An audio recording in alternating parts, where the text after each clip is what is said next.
समाचार सेवा प्रभाग से प्रस्तुत है हमारा साप्ताहिक कार्यक्रम पब्लिक स्पीक।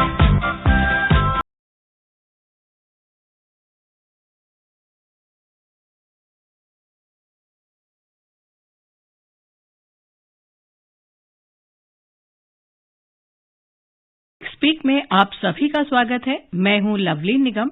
पब्लिक स्पीक कार्यक्रम में प्रत्येक सोमवार हम किसी एक खास विषय पर चर्चा करते हैं। आज का विषय है विश्वविद्यालय अनुदान आयोग 2023 विदेशी उच्च शिक्षा के शैक्षणिक संस्थानों की भारत में स्थापना और संचालन। शिक्षा वो नींव है जिस पर हम अपने और अपने देश के भविष्य का निर्माण करते हैं। सरकार का हमेशा से प्रयास रहा है कि छात्रों को उच्च गुणवत्ता युक्त शिक्षा सुलभ हो। इसी दिशा में एक और कदम बढ़ाते हुए अब विश्वविद्यालय अनुदान आयोग ने विदेशी विश्वविद्यालय की स्थापना के लिए नया मसौदा नियम जारी किया है। इस नियम के लागू होने के बाद विदेशी विश्वविद्यालय भारत में अपने परिसर खोल सकेंगे और भारतीय तथा अंतर्राष्ट्रीय छात्रों को दाखिला देने की अनुमति होगी। जिन छात्रों में विदेश जाकर शिक्षा ग्रहण करने की ललक होती है लेकिन धन आड़े आता है, उनके लिए तो ये फैसला वरदान होगा। इसी विषय पर बात करने के लिए आज हमारे साथ मौजूद हैं यूजीसी के अध्यक्ष एम जगदीश कुमार। जगदीश जी नमस्कार। नमस्कार जी, आपका स्वागत है कार्यक्रम में। श्रोताओं, आप भी इस कार्यक्रम से जुड़ सकते हैं। हमें आपकी फोन कॉल्स का इंतजार है। स्टूडियो की फोन लाइंस खुली हुई हैं। आप हमारे स्टूडियो के नंबर 011 यानी दिल्ली का कोड 23314444 और 23717106 पर फोन कर सकते हैं। आप हमारे Twitter handle @AIR News Alerts पर भी #AskAIR के जरिए अपने सवाल पोस्ट कर सकते हैं। ये कार्यक्रम हमारे mobile app news on AIR और दूरदर्शन की DTH सेवा पर भी उपलब्ध है।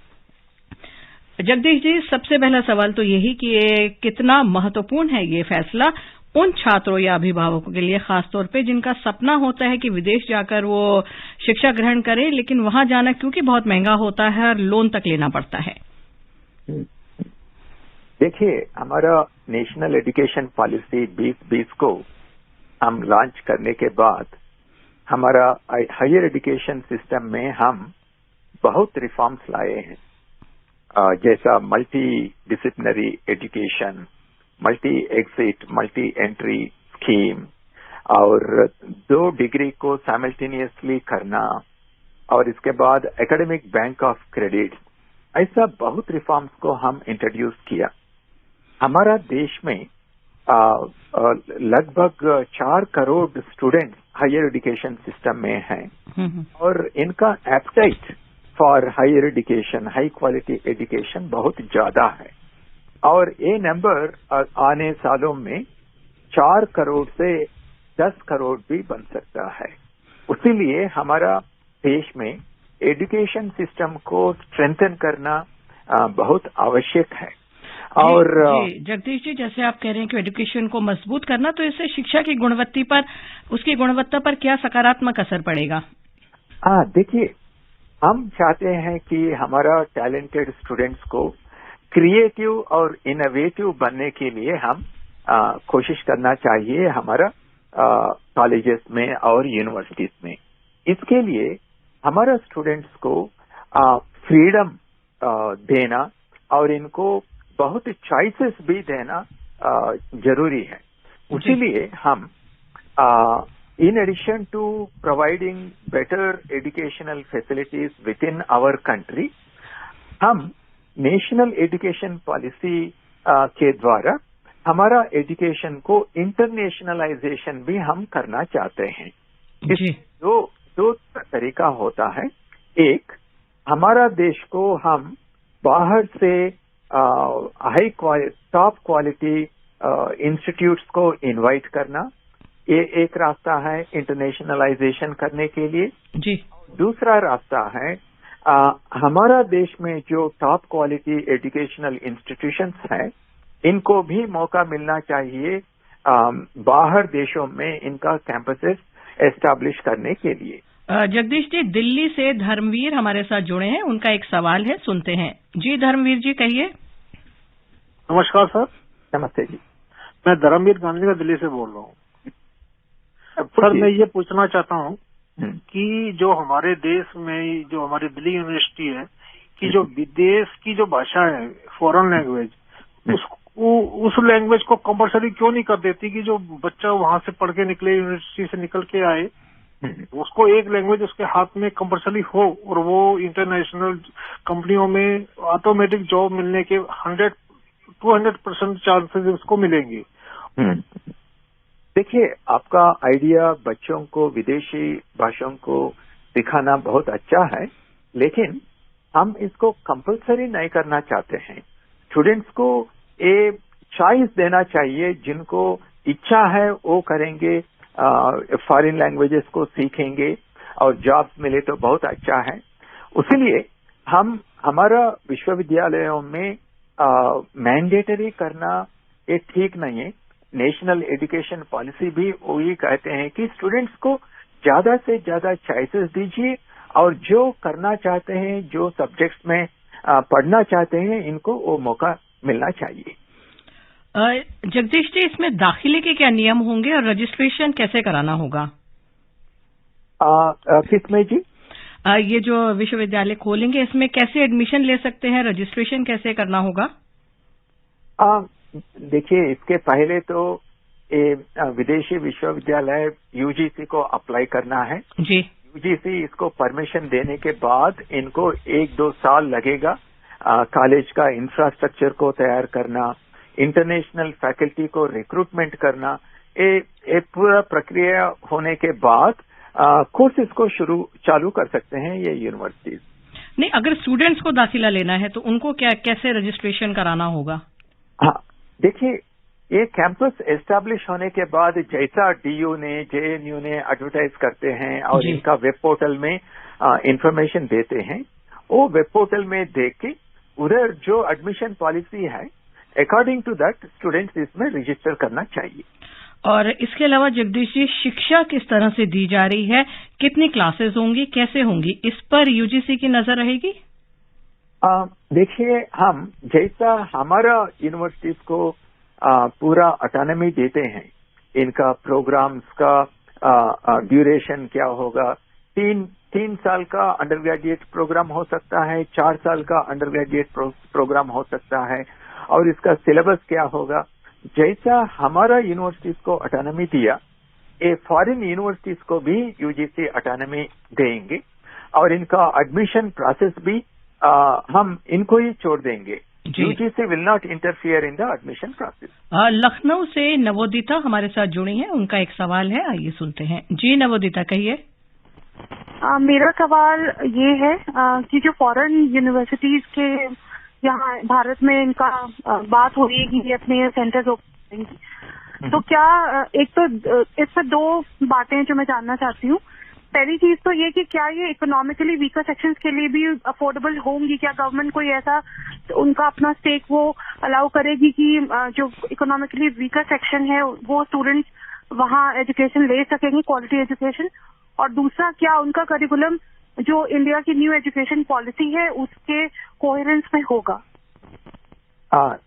देखिए, बहुत इंटरनेशनल यूनिवर्सिटीज में जो फाइनेंशियली वीकर सेक्शन स्टूडेंट्स जो है, इनके लिए पार्शियल और फुल स्कॉलरशिप देते हैं, और इसके लिए हमारा रेगुलेशन में भी हम ये कहा है कि based on the need of the students, इनका फाइनेंशियल रिक्वायरमेंट है तो ये यूनिवर्सिटीज पार्शियल और फुल स्कॉलरशिप देने के लिए भी हम एक क्लॉज लगा दिया।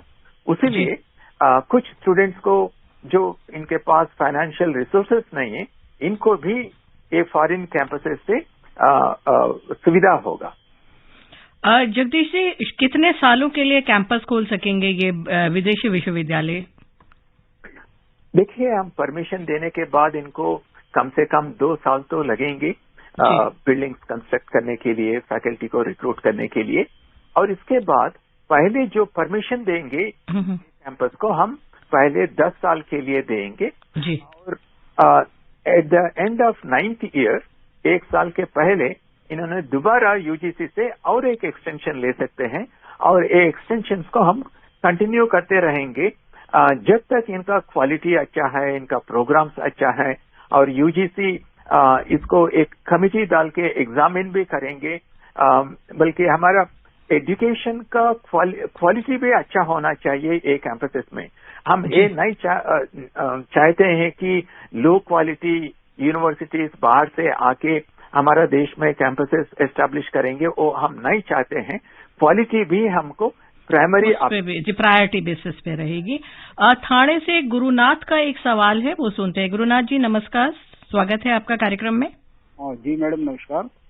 मैडम मेरा क्वेश्चन था, ये जो न्यू एजुकेशन पॉलिसी गवर्नमेंट ने लाई थी, तो क्या अभी मतलब ये जो बाहर के यूनिवर्सिटी को या जो काम करने का जो मौका दिया जा रहा है, इसका मतलब ड्राफ्ट बन के तैयार हो गया है?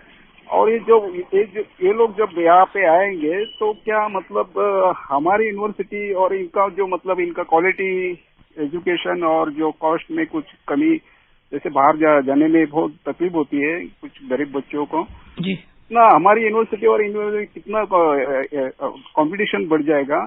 और मेरा दूसरा सवाल है, जो हमारे देश की पॉपुलेशन है उस हिसाब से हमारे यहाँ जो यूनिवर्सिटी, जैसे अमेरिका से कंपैरिजन किया जाए तो उनके यहाँ तो 1500-1600 कितने यूनिवर्सिटी बताई जाती है, तो हमारे यहाँ इतना मतलब हमारा देश तो बड़ा है और पॉपुलेशन भी ज्यादा है, तो क्या इतनी कमी क्यों है यूनिवर्सिटी? जगदीश जी। नहीं, आप जो कह रहे हैं ठीक है। हमारा देश में पहले हमारा बच्चों के लिए हम न्यू यूनिवर्सिटीज को खोलना चाहिए, न्यू आईआईटीज को खोलना चाहिए। आप पिछले 5-6 साल में आप देखें तो नया आईआईटीज को खोला हम, नया एम्स को खोला हम। ये प्रक्रिया तो वो चलते रहेगा, नया यूनिवर्सिटीज को हम खोलते रहेंगे आगे समय में भी। लेकिन देखिए, हर एक साल कम से कम 4 लाख से 5 लाख स्टूडेंट्स बाहर देशों में पढ़ने के लिए जाते हैं। और ये एक सर्वे कहते हैं कि अगले साल ये संख्या 20 लाख तक भी पहुंचेगा। तो ये स्टूडेंट्स बाहर तो जाएंगे पढ़ने के लिए, लेकिन जो बच्चों ने बाहर नहीं जा सकते हैं बिकॉज ऑफ फाइनेंशियल डिफिकल्टीज, इनके लिए हम ये फॉरेन यूनिवर्सिटीज को हम इधर लाना चाहते हैं। जब आप फॉरेन देशों में जाएंगे पढ़ने के लिए, 2 टाइप्स ऑफ एक्सपेंडिचर होगा आपको। एक तो उधर लिविंग के लिए बहुत खर्च होगा, और दूसरा होता है ट्यूशन फी का खर्च होता है। लेकिन बाहर यूनिवर्सिटीज हमारा देश में आके कैंपसेस को एस्टैब्लिश किए तो हमारा लिविंग कॉस्ट कम होगा। तो एक डायरेक्शन से, एक कोने से हम देखें तो एक खर्च कम होगा फॉरेन यूनिवर्सिटीज हमारा देश में कैंपसेस को एस्टैब्लिश के लिए। तो इसीलिए बहुत स्टूडेंट्स को ये हेल्पफुल होगा, बेनिफिशियल होगा। और दूसरा है जी, जब ये फॉरेन यूनिवर्सिटीज कैंपसेस को इधर एस्टैब्लिश करेंगे, इससे बहुत फायदा भी हो सकता है। हमारा भारतीय विश्वविद्यालय जो है, ये फॉरेन विश्वविद्यालय से जोड़ के रिसर्च कर सकते हैं और कोलैबोरेटिव प्रोजेक्ट्स भी कर सकते हैं। उसीलिए हम चाहते हैं कि बाहर से अच्छी यूनिवर्सिटीज इधर आके हमारा देश में एक कैंपसेस को एस्टैब्लिश करें, बहुत अच्छा है। जगदीश जी, लखनऊ से ही राजा का फोन है, सुनते हैं उनका क्या सवाल है।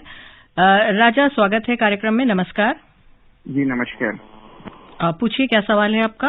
ये आपका टॉपिक बहुत अच्छा है। जो मतलब हमारे भारत के बच्चे विदेशों में पढ़ने के लिए शौक रखते थे, लेकिन उनके लिए यहाँ पर जो है ये विश्वविद्यालय का पढ़ाई मिलेगी तो अच्छा है। लेकिन मेरा सवाल यह है जी, खास करके वो बच्चे जो विकलांग होते हैं उनके लिए क्या मतलब सरकार की तरफ से छूट रहेगी, और उन बच्चों को दाखिला कैसे और कैसे मिलने के लिए संभावना उनके लिए रखा गया है, विकलांगों के लिए? जगदीश जी, आप थोड़ा इसको रिफ्रेश कीजिए, क्या कहा? इन्होंने बोला है कि जो विकलांग हैं उनके लिए क्या क्राइटेरिया रखेंगे, क्या कुछ उनको थोड़ा फायदा मिलेगा, छूट मिलेगी, कैसे एडमिशन ले सकते हैं? जनरली देखिए, विदेशी विद्यालयों का कैंपसेस इधर जब आएगा उस समय इनका एडमिशन पॉलिसी होता है, और यूजीसी ये एडमिशन पॉलिसी में हम इंटरफियर नहीं करते हैं। लेकिन मेरा होप है कि ऐसी डिफरेंटली एबल्ड स्टूडेंट्स को भी ये यूनिवर्सिटीज कुछ करेगा। हम इनसे बातचीत भी हम करेंगे इसके बारे में। जगदीश जी, जो भारतीय छात्र अभी बाहर पढ़ रहे हैं, जब यहाँ उसकी एक शाखा खुलेगी, ब्रांच खुलेगी और वो यहाँ आकर अब शिक्षा जारी रखना चाहेंगे, तो उसका क्या प्रावधान होगा और डिग्री की क्या मान्यता रहेगी? देखिए, मान लीजिए अमेरिका से एक यूनिवर्सिटी आके इधर कैंपस खोला जी, और जो बच्चों इधर पढ़ेगा एक कैंपस में, भारत में रह के पढ़ेगा, इनको वो अमेरिकन यूनिवर्सिटी का डिग्री मिलेगा, नहीं तो एक यूरोपियन यूनिवर्सिटी का डिग्री मिलेगा। डिग्री ऐसा नहीं है कि इंडियन कैंपस से इंडियन कैंपस डिग्री देंगे, ऐसा नहीं है जी। डिग्री के बाद जगदीश जी, क्या विदेश में नौकरी की अधिक संभावनाएं होंगी? और वीजा प्रक्रिया की अगर हम बात करें, वो आसानी से मिलेगा, शीघ्र मिलेगा, उसके क्या प्रयास होंगे? देखिए, आजकल तो जो जॉब का ट्रेंड जो हो रहे हैं, ये देखेंगे आपका स्किल क्या है, आपका नॉलेज बेस क्या है, इसके बेसिस पे आपको जॉब मिलते हैं जी। हमारा देश में भी अब बहुत मल्टीनेशनल कंपनीज भी आके इधर इनका इंडस्ट्रीज को खोल रहे हैं। इधर भी बहुत जरूरी है हाईली स्किल्ड मैन पावर के लिए। तो मैं सोचता हूं कि हमारा बच्चों ने जो इंडियन कैंपसेस में पढ़ेंगे, इंटरनेशनल यूनिवर्सिटीज का कैंपसेस जो है इंडिया में जी, को जॉब के लिए बहुत अपॉर्चुनिटीज मिलेगा। भारत में भी इनको अपॉर्चुनिटीज मिलेगा। अब तो हमारा फॉरेन डायरेक्ट इन्वेस्टमेंट और बाहर से बहुत कंपनीज भी आके इधर इंडस्ट्री खोल रहे हैं, तो एम्प्लॉयमेंट के लिए बहुत इनको एडवांटेज मिलेगा जी। एक ही विषय पर जगदीश जी, अगर इंडियन यूनिवर्सिटी की बात की जाए या फॉरेन यूनिवर्सिटीज की बात की जाए, एक ही हम डिग्री कर रहे, तो रोजगार के नजरिए से क्या वो डिग्री का वैल्यू सेम होगा?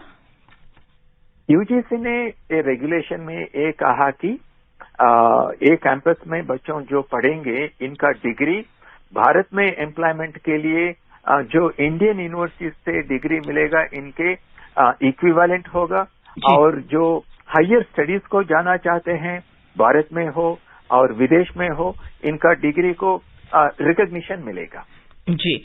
शिमला से इस बीच पीके बैनर्जी हमारे साथ जुड़े हैं, उनका सवाल सुनते हैं। जी पीके बैनर्जी, स्वागत है कार्यक्रम में। Good evening sir. नमस्ते जी। मैं बैनर्जी शिमला से बोल रहा हूँ।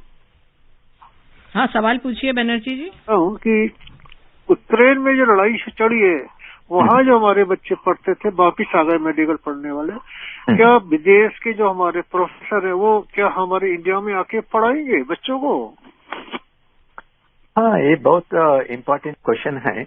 हमारा भारतीय साइंटिस्ट हो, प्रोफेसर्स हो, पूरा दुनिया में बहुत अच्छी यूनिवर्सिटीज में है, और इनको एक साल के लिए, नहीं तो एक सेमेस्टर 2 सेमेस्टर के लिए भारत को आके इधर रह के हमारा बच्चों को कोर्सेज देना चाहिए। तो अब बहुत अच्छी मौका मिलेगा इनको, वो आके हमारा एक कैंपसेस जो है फॉरेन यूनिवर्सिटीज का कैंपसेस, इधर रह के हमारा बच्चों को टीच कर सकते हैं। हमारा भारतीय इंडियंस का एक्सपर्टीज बहुत है, पूरा दुनिया में है।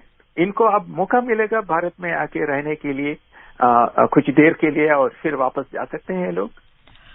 श्रोताओं, आप भी इस कार्यक्रम में जुड़ सकते हैं। हमें आपकी फोन कॉल्स का इंतजार है। स्टूडियो की फोन लाइन्स खुली हैं। आप हमारे स्टूडियो के नंबर 011 यानी दिल्ली का कोड 23314444 और 23717106 पर फोन करके सवाल पूछ सकते हैं। आप हमारे Twitter handle @AIR News Alerts पर भी #AskAIR के जरिए अपने सवाल पोस्ट कर सकते हैं। ये कार्यक्रम हमारे mobile app news on AIR और दूरदर्शन की DTH सेवा पर भी उपलब्ध है। जगदीश जी, जब ये आकर खोलेंगे फॉरेन यूनिवर्सिटीज, यहाँ आकर भारतीय विश्वविद्यालयों पर क्या इसका कुछ असर पड़ेगा? भारतीय विश्वविद्यालयों के बीच में एक हेल्दी कंपटीशन बढ़ जाएगा क्वालिटी को इम्प्रूव करने के लिए जी, और एकेडमिक प्रोग्राम्स का स्टैंडर्ड्स इम्प्रूव करने के लिए। ये एक है। और दूसरा, इनको ये भी मौका मिलेगा ये फॉरेन यूनिवर्सिटी कैंपसेस में जो प्रोफेसर्स हो, साइंटिस्ट हो, इनसे कोलैबोरेट करके जॉइंट रिसर्च करने के लिए भी इनको मौका मिलेगा। इसके अलावा अगर शोधार्थियों की बात करें, हम लोग छात्रों की बात करें, तो उनको भी एक अच्छा मौका मिलेगा क्योंकि विदेशी शिक्षकों के साथ शोध करने का। देखिए, ये कैंपसेस में हम यूजीसी रेगुलेशन ये भी कह रहे हैं कि सिर्फ इंडियन स्टूडेंट्स ही नहीं है जी, बाहर देशों से भी स्टूडेंट्स को एडमिट कर सकते हैं। ये क्या होगा, एक ही कैंपस में हमारा भारत का स्टूडेंट्स होगा और दूसरा देशों का स्टूडेंट्स भी होगा जी। फैकल्टी में भी इंटरनेशनल फैकल्टी इसमें रहेगा, जो अमेरिका से हो, यूरोप से हो, और हमारा इंडियंस जो दूसरा देश में सेटल हुआ वो भी हो सकता है। इसलिए ये कैंपसेस में मल्टी कल्चरल अनुभव मिलेगा हमारा स्टूडेंट्स को, और डिफरेंट नेशन से, डिफरेंट कंट्रीज से जो फैकल्टी है इनसे इंटरैक्ट करना और इनसे काम करना, ये भी बहुत बेनिफिशियल होगा हमारे स्टूडेंट्स को। इनका वर्ल्ड आउटलुक को चेंज करने के लिए, इनको अच्छी तरफ से ग्लोबल इश्यूज को अंडरस्टैंड करने के लिए इनको मौका मिलेगा। और कानपुर से इस बीच जयपाल हमारे साथ जुड़े हैं, उनका एक सवाल है, सुनते हैं। जयपाल जी नमस्कार, स्टूडियो में स्वागत है आपका, पूछिए क्या सवाल है। जी नमस्कार। नमस्कार, सवाल पूछिए। जी, ये जानना चाहते हैं कि जो लड़कियां मतलब रुचि रखती हैं विदेशों में पढ़ने के लिए जी, उनके माता पिता की आर्थिक स्थिति इतनी नहीं होती कि बाहर भेज सके, तो अगर वो उनके लिए कोई इसमें नियम रखा गया है या वो कैसे मतलब दाखिला ले सकती हैं, तो उन लड़कियों के लिए हम जानना चाहते हैं। जगदीश जी। देखिए, जो बाहर देशों में फी देके, ट्यूशन फी देके जा सकते हैं, वो लोग तो जाते रहेंगे, लेकिन एक कैंपस हमारा देश में जो हम एस्टैब्लिश करने के लिए हम कोशिश कर रहे हैं, ये जो स्टूडेंट्स हैं इनके पास इतना पैसा नहीं है अमेरिका में, यूरोप में जाके पढ़ने के लिए, ये भारत में ही रह के पढ़ना चाहते हैं, लेकिन फॉरेन एजुकेशन चाहते हैं, इनके लिए हम एक कैंपस बना रहे हैं। तो इसलिए जो फाइनेंशियली वीक है, जो बाहर देशों को नहीं जा सकते हैं, इनके लिए बहुत सुविधा होगा ये कैंपसेस में पढ़ना। इसके लिए यूजीसी की तरफ से जगदीश जी जागरूकता अभियान आप लोग कैसे चला रहे हैं? देखिए, पहले तो हम बाहर देशों में जो अच्छी यूनिवर्सिटीज है इनको हम हमारा रेगुलेशंस के बारे में डिस्कस करके अवेयरनेस लाना है जी।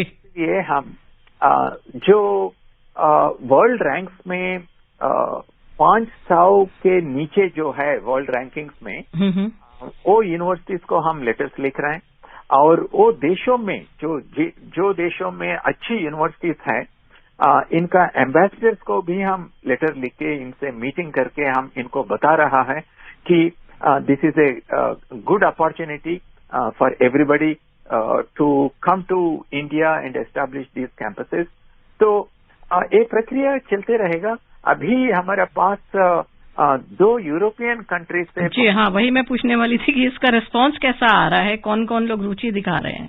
रिस्पांस बहुत अच्छा है, और रिसेंटली हमारा ऑर्गेनाइजेशन एक है national institute of educational planning and administration, ने एक स्टडी किया, फॉरेन यूनिवर्सिटीज से पूछा कि आपका कितना इंटरेस्ट है इंडिया में आके आपका कैंपसेस खोलने के लिए, और ये पता चला ये स्टडी से कि दुनिया में जो 200 टॉप यूनिवर्सिटीज हैं, इन्होंने बहुत इंटरेस्ट दिखा दिया इंडिया को आके इधर कैंपसेस एस्टैब्लिश करने के लिए। तो हमारा उम्मीद है कि अगले 2-3 सालों में बहुत यूनिवर्सिटीज इधर आके कैंपसेस को खोलेंगी। इसके अलावा जगदीश जी, विदेशी विश्वविद्यालय के लिए प्रोग्रामिंग में कैसे होगा? ऑनलाइन, ऑफलाइन, डिस्टेंस एजुकेशन की सुविधा होगी क्या? देखिए, हम फॉरेन यूनिवर्सिटीज का कैंपसेस भारत में क्यों खोल रहा है, इसीलिए कि हमारा स्टूडेंट्स को मल्टी कल्चरल एनवायरनमेंट में काम करना, सीखना, पढ़ना, वो अनुभव इनको देने के लिए हम ये कैंपसेस को खोल रहे हैं जी। उसीलिए सभी प्रोग्राम्स ये कैंपसेस में फिजिकल मोड में होगा। हमारा स्टूडेंट्स उधर जाके वो कैंपस में रह के प्रोफेसर से इंटरैक्ट करके पढ़ना बहुत जरूरी है। उसलिए हम कहा है कि ये फॉरेन यूनिवर्सिटीज ऑनलाइन प्रोग्राम्स को नहीं देख सकते हैं, पूरा प्रोग्राम फिजिकल मोड में होना चाहिए जी। और इस बीच दिल्ली से विष्णु हमारे साथ जुड़े हैं, उनका सवाल सुनते हैं। जी विष्णु नमस्कार, स्वागत है आपका, सवाल पूछिए। सर नमस्कार। तो मेरा क्वेश्चन थोड़ा दूसरों से हट गया है। जी पूछिए। ये हमारा यूनिवर्सिटीज और कॉलेज को क्यों नहीं बढ़ावा दे रहे हैं, क्यों नहीं बढ़ा रहे हैं? तभी तो हम बाहर जा रहे हैं, हमारा बच्चों को बाहर भेज रहे हैं। मैं सिलिकॉन वैली जाके आया हूँ, मेरा बहन रहती है वहाँ, इंडिया है, सारे इंडियंस है। जगदीश जी। हाँ देखिए, अभी इंदौर में प्रवास भारतीय उत्सव शुरू हो रहे हैं। जी जी, आज ही से शुरू हुआ। तो हमारा इंडियन डायस्पोरा पूरा दुनिया में है। बहुत लोग ये प्रोग्राम में आके पार्टिसिपेट करेंगे, इनका अनुभव हमको बता देंगे। हम सोचते हैं कि हमारा इंडियन डायस्पोरा जो बाहर पूरा दुनिया में है, ये हमारा कंट्री का बहुत गर्व कारण है और ये हमारा डायस्पोरा से हमारा इंडिया का इमेज भी बहुत अच्छी पॉजिटिव दिशा में जा रहे हैं। तो हम we feel proud about our Indians contributing to the welfare of the world, working in different parts of the world. और देखिए, हमारा देश में डेमोक्रेसी है, हमारा देश में फ्रीडम है। तो बाहर देश में जाके पढ़ना चाहते हैं वो जाते रहेगा, लेकिन हमारा देश में बहुत स्टूडेंट्स हैं और इनके लिए हम फैसिलिटीज क्रिएट करना चाहिए। पढ़ने के लिए अच्छी तरफ से क्रिएटिव इनोवेटिव बनने के लिए हम करना चाहिए। उसीलिए यूजीसी कोशिश कर रहा है कि बाहर देशों से बहुत अच्छी यूनिवर्सिटीज को इधर लाके इधर कैंपसेस और प्रोग्राम्स को शुरू करने के लिए हम कोशिश कर रहे हैं। जगदीश जी, यहाँ पर आकर वो कैंपस खोलते हैं और अगर विदेश, तो उसके सिलेबस में कुछ अंतर होगा कि सिलेबस सेम रहेगा? हम हमारा रेगुलेशंस में ये कह रहे हैं कि जो मेन कैंपस में अमेरिका में हो, यूरोप में हो, जो स्टेट से, जो कंट्री से ये फॉरेन यूनिवर्सिटी आ रहा है, मेन कैंपस में प्रोग्राम रहेगा उसी स्टैंडर्ड पे, उसी क्वालिटी पे इंडियन कैंपस में भी देना है, ये कंडीशन है। अजीत की कॉल है दिल्ली से, उनका सवाल सुनते हैं। जी अजीत नमस्कार, सवाल पूछिए। Good morning sir. Good evening sir. Good evening, सवाल पूछिए। लवलीन में मैं अजीत बात कर रहा हूँ दिल्ली से। हाँ जी कहिए, सवाल पूछिए। लवलीन में मेरा क्वेश्चन ये है कि जो हमारी शिक्षा राष्ट्रीय शिक्षा नीति 2020 जो शिक्षा नीति है उसको अभी हम फॉलो कर रहे हैं, राइट? जी जल्दी पूछिए, समय की बहुत कमी है, आप जल्दी सवाल पूछिए। मेरा क्वेश्चन है मैम, जैसे जो कैंपस आएगा विदेशी कैंपस, इसमें कोई भी स्टूडेंट है जिसके पॉलिटिकल साइंस में वो करना चाहता है पॉलिटिकल साइंस से जी, उसमें उसकी परसेंटेज कम आती है, तो क्या उसके लिए कोई ऑप्शन है इसमें? जगदीश जी संक्षिप्त टिप्पणी, क्योंकि समय दौड़ रहा है। हाँ देखिए, सभी डिसिप्लिन में ये प्रोग्राम्स चला सकते हैं, लेकिन मेरा उम्मीद ये है कि जो पॉपुलर प्रोग्राम्स हैं बच्चों चाहते हैं, वो एरियाज में ये यूनिवर्सिटीज प्रोग्राम्स को शुरू करेंगे। और अब घड़ी की सुइयां इशारा कर रही हैं कि हम इस चर्चा को यहीं विराम दें। हम अपने उन सभी श्रोताओं का आभार व्यक्त करते हैं जिन्होंने इस कार्यक्रम में हिस्सा लिया, और साथ ही जगदीश जी आपका बहुत बहुत धन्यवाद कि अपने हमारी जो बहुत सारी सवाल थे और जो जिज्ञासा थी उसको आपने दूर किया। धन्यवाद जी, धन्यवाद। आज का कार्यक्रम आपको कैसा लगा, इसके बारे में आप अपने सुझाव हमें ईमेल कर सकते हैं। पता है airnsttalks@gmail.com। कार्यक्रम को दोबारा सुनने के लिए आप हमारी वेबसाइट newsonair.nic.in पर लॉगिन कर सकते हैं। इसके साथ ही पब्लिक स्पीक का ये अंक यहीं समाप्त होता है। अगले सोमवार रात 9:30 बजे किसी और मुद्दे पर चर्चा के लिए फिर उपस्थित होंगे। तब तक के लिए लवलीन निगम को कार्यक्रम समाप्त करने की अनुमति दीजिए। नमस्कार।